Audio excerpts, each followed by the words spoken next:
Hello दोस्तों, नमस्कार। स्वागत है आप लोगों को। उम्मीद करता हूँ कि आप लोग अच्छे होंगे और आप लोगों की पढ़ाई बहुत ही बेस्ट चल रहा होगा।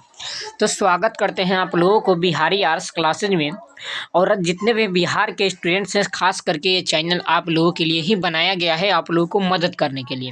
क्योंकि अब आप लोगों को एग्ज़ाम में समय नहीं बचा, अगर लगभग देखा जाए तो बहुत ही कम समय बचा है, ठीक है ना। तो आज हम इसी मकसद से आप लोगों को ये हिस्ट्री का क्लास लेकर के आए हैं। क्लास 12th हिस्ट्री में जानो कि एक आपका टेस्ट सीरीज है, ठीक है जी। यानी कि अगर आप इसे पास कर जाते हो और इसमें बेहतर से बेहतर यानी कि 100 ऑब्जेक्टिव में से आप पूरा का पूरा जवाब दे देते हो, या 100 में से किन्हीं 80 ऑब्जेक्टिव का भी आंसर दे देते हो, तो जानो कि आप हिस्ट्री में 100 नंबर लाने वाले हो, ठीक है ना। क्वेश्चन ऐसा है कि मेरे भाई एकदम यहाँ से क्वेश्चन आपको लगभग लगभग लगभग आपको 50 से 60 क्वेश्चन जो है ना आपको यहाँ से टकराने वाला है, ठीक है ना। 50 से 60 क्वेश्चन आपको टकराने वाला है मेरे भाई। तो आप इसे मजाक में मत लीजिए और इस क्लास को पूरा कीजिएगा, क्योंकि आप लोग को जानो कि एक चैलेंज है, ठीक है ना। तो देखिए यहाँ पे तो सबसे पहले हम स्वागत करते हैं, एक और चैनल है बिहारी साइंस क्लासेज के नाम करके, ठीक है। तो आप वहाँ पे भी प्यार बरसा लेना आप लोग, ठीक है ना जी। चलिए, और आप लोग को एक जो है ना एक चैलेंज दिया गया, छोटा सा चैलेंज है कि अगर दम है तो आप 100 में से पूरा सही करके और रैंक 1 पर आ करके दिखा देना है, ठीक है जी। और सभी को हम वेलकम करते हैं बिहारी आर्ट्स क्लासेज में, ठीक है। चलिए, तो आइए जी क्लास को स्टार्ट करते हैं। सभी को प्यार से इस क्वेश्चन को पढ़ेंगे और प्यार से ही इस क्वेश्चन का आंसर बताते हुए चलेंगे, ठीक है। और आप कमेंट बॉक्स में पूरा का आंसर बताइएगा, इससे हम आपका रिप्लाई भी दे सकें और आप तक जो है ना आप लोग का कुछ फायदा भी मिल सके, ठीक है जी। तो चलिए जी आगे आते हैं क्वेश्चन पे, ठीक है ना। आइए, तो सबसे पहले आपका क्वेश्चन क्या कहते हैं, आप जितने भी प्यारे छात्रगण हैं पूरे बिहार का आर्ट्स वाले, सबका क्वेश्चन सबसे पहला आपका क्या कहता है कि सर्वाधिक प्राचीन स्मृति ग्रंथ है। सर्वाधिक प्राचीन स्मृति ग्रंथ जो है ना आपका मनु स्मृति होगा, एकदम आपको तो ये क्वेश्चन आएगा, ठीक है ना। तो आप इसे याद रखेंगे, ठीक है जी। चलो, अगला है कि हिंदू परंपरा में मोक्ष प्राप्ति का मार्ग है। हिंदू परंपरा में मोक्ष प्राप्ति का मार्ग क्या है। सो प्यारे बच्चों, ये ऑप्शन नंबर क्या होगा आप लोग बताओगे, ज्ञान मार्ग, कर्म मार्ग, भक्ति मार्ग, या इनमें से सभी। तो ये जो होता है आपका क्या होता है जी, ये सभी होता है, यानी कि ज्ञान मार्ग भी होता है, कर्म मार्ग, भक्ति मार्ग, यानी कि ये सभी होता है, ठीक है ना। चलो, तो बच्चों आप लोग आगे आओगे और इस क्वेश्चन का आंसर बताओगे, ठीक है। क्वेश्चन आपका क्या कहता है, ये जो भी कंपटीशन एग्जाम की भी तैयारी करते होंगे पर्पस से, तो आप लोग को ये क्वेश्चन वहीं पे जाने वाला, ठीक है ना। अगला है कि इब्न बतूता किस शासक के शासक काल में भारत आया था, ठीक है ना जी। चलिए, इब्न बतूता कौन से भारत के शासक काल में भारत में आया था। तो ये आया था ऑप्शन नंबर ए, बिल्कुल करेक्ट जवाब, बिल्कुल सही जवाब, ठीक है ना। चलो, विजयनगर के स्थानीय मातृ देवी कौन थे बताओगे, लक्ष्मी है, पंपा देवी है, या ऑप्शन नंबर सी या डी। तो ये हो जाएगा मेरे प्यारे भाई और मेरी बहन, ऑप्शन नंबर बी, बिल्कुल आप इसे याद रखेंगे, ठीक है ना। चलिए, अगला है कि कृष्ण स्वामी मंदिर का निर्माण कौन था, निर्माता कौन है, यानी कि इनका निर्माण कौन किए थे। तो इनका निर्माण जो किए थे कृष्ण देव राय के द्वारा ये किया गया था, ऑप्शन नंबर ए बिल्कुल सही जवाब, ठीक है ना। चलो, अगला है कि नवरत्न किसके दरबार में थे। नवरत्न किसके दरबार में थे, तो मेरे भाई और मेरी बहन सभी से रिक्वेस्ट होगा आप लोग बताओगे, तो ये अकबर के दरबार में ही थे, ऑप्शन नंबर ए बिल्कुल करेक्ट जवाब, ठीक है। चलो, अगला है कि लक्ष्मीबाई के गोद लिए पुत्र का क्या नाम था, यानी कि जो लक्ष्मीबाई गोद लिए थे उनका पुत्र का क्या नाम था, ठीक है ना। चलो, सो प्यारे बच्चों, ये आपका ऑप्शन नंबर सी बिल्कुल करेक्ट जवाब हो जाता है, दामोदर राव, ठीक है ना। चलो, अगला क्वेश्चन को देखोगे कि विक्रमादित्य की उपाधि किस सम्राट ने ग्रहण की थी। विक्रमादित्य की उपाधि कौन से सम्राट ने ग्रहण किए थे, तो ये जो किए थे ना मेरे भाई, ऑप्शन नंबर क्या हो जाएगा आपका बी बिल्कुल करेक्ट जवाब, यानी कि चंद्रगुप्त जी, ठीक है ना। चलो, अगला क्वेश्चन देखोगे कि भारतीय महाद्वीप की पहली सभ्यता का विकास हुआ था। तो सबसे पहली सभ्यता का जो विकास हुआ था सिंधु के मैदान में हुआ था। कब हुआ था सर, सिंधु के मैदान में, ऑप्शन नंबर सी बिल्कुल करेक्ट जवाब। आ जाओ, हड़प्पा की बस्तियों की खुदाई थी, हड़प्पा की बस्तियों की खुदाई थी। तो मेरे भाई इनका जो खुदाई हुआ था ना, सभी मेरे प्यारे भाई और मेरी बहन से रिक्वेस्ट होगा कि इस क्वेश्चन का आंसर जो भी ऑप्शन नंबर डी सोच रहे होंगे आपका बिल्कुल करेक्ट जवाब, ठीक है। यानी कि ऑप्शन नंबर ए और बिल्कुल सी हो जाएगा। अगर मान लो एग्जाम में ये दोनों में से कोई अगर एक दे दे तो आप इसे याद रखेंगे दोनों ऑप्शन को, ठीक है ना।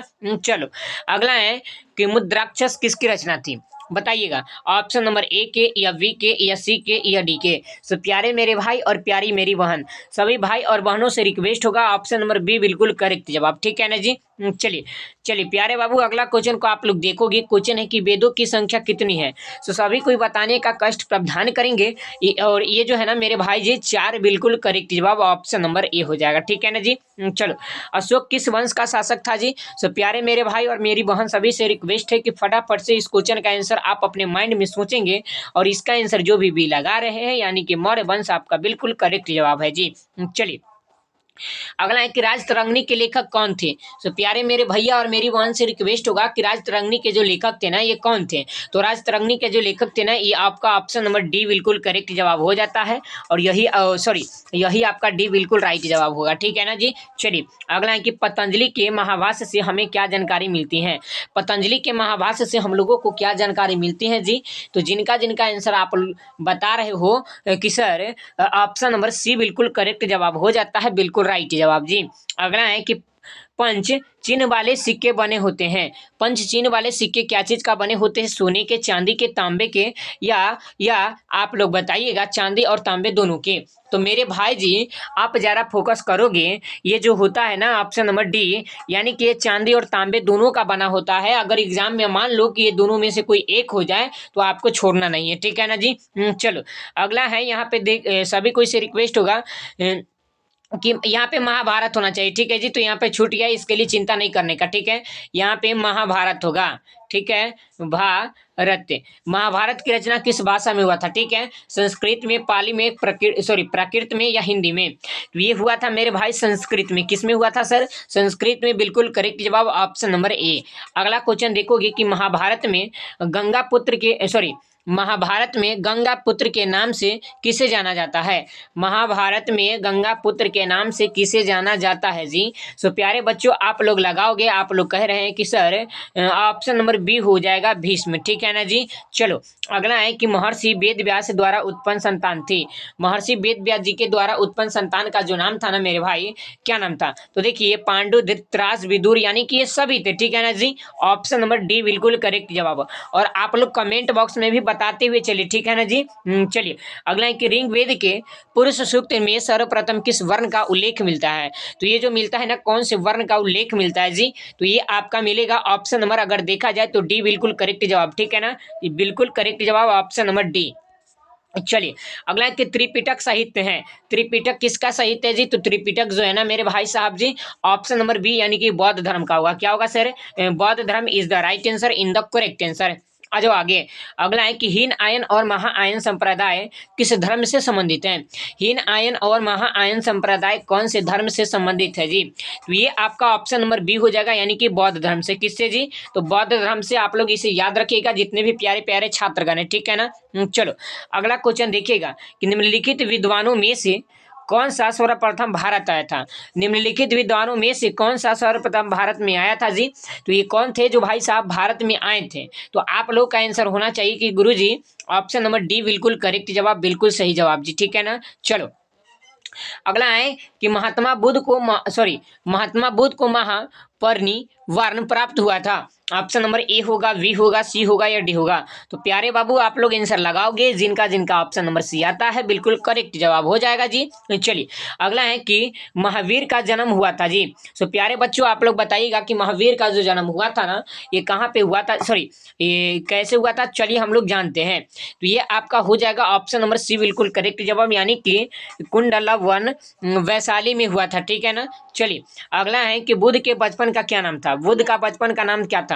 तो मेरे भाई और मेरी बहन, बुद्ध के बचपन का क्या नाम था, तो आप जरा हमें बताने का कष्ट प्रावधान करेंगे। और जिनका जिनका आंसर जो है ना ऑप्शन नंबर बी, यानी कि आप सोच रहे हो कि गुरुजी सिद्धार्थ हो जाएगा, आपका बिल्कुल सही जवाब है। चलो, जैन धर्म के 24वें तीर्थक कौन थे। जैन धर्म के 24वें तृतीयक कौन थे जी। तो जैन धर्म के 24वें तृतीयक जो थे मेरे भाई साहब जी, ये कौन थे जरा बताइएगा। तो आप कहिएगा कि गुरुजी ऑप्शन नंबर डी, यानी कि महावीर स्वामी हो जाएंगे। ऑप्शन नंबर डी बिल्कुल करेक्ट जवाब जी। चलिए, अगला है कि इब्न बतूता किस देश का निवासी था। तो मेरे प्यारे भाई और मेरी प्यारी बहन, बताने का कष्ट प्रावधान करेंगे कि इब्न बतूता किस देश का निवासी था जी। तो ये आपका हो जाता है मोरक्को। मोरक्को जो है ना, मोरक्को मेरे भाई यही के ये निवासी है। ऑप्शन नंबर सी बिल्कुल करेक्ट जवाब और राइट जवाब। चलिए, अगला है कि भारत की भारत की जिन 3 भाषाओं के ग्रंथ के अरबी भाषा में हुए अनुवादों से अल-बरूनी परिचित था वह थी। तो ये जो होगा ना मेरे प्यारे भाई और मेरी बहन, ये आपका संस्कृत पाली तथा संस्कृत होगा, यानी कि सॉरी संस्कृत प्राली तथा प्राकृत होगा, ठीक है ना। चलो, इब्न बतूता की भारत यात्रा को है वह थी जिस शताब्दी में संबंधित माना जाता है वह थी।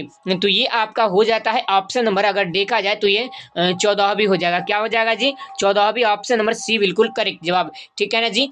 चलिए चलिए, तो आज हम लोग जो है ना मेरे भाई यहीं पे क्लास को इन किया जा रहा है, ठीक है ना। अगले क्लास में हम लोग इसका पार्ट 2 लेकर के आएंगे, ठीक है ना।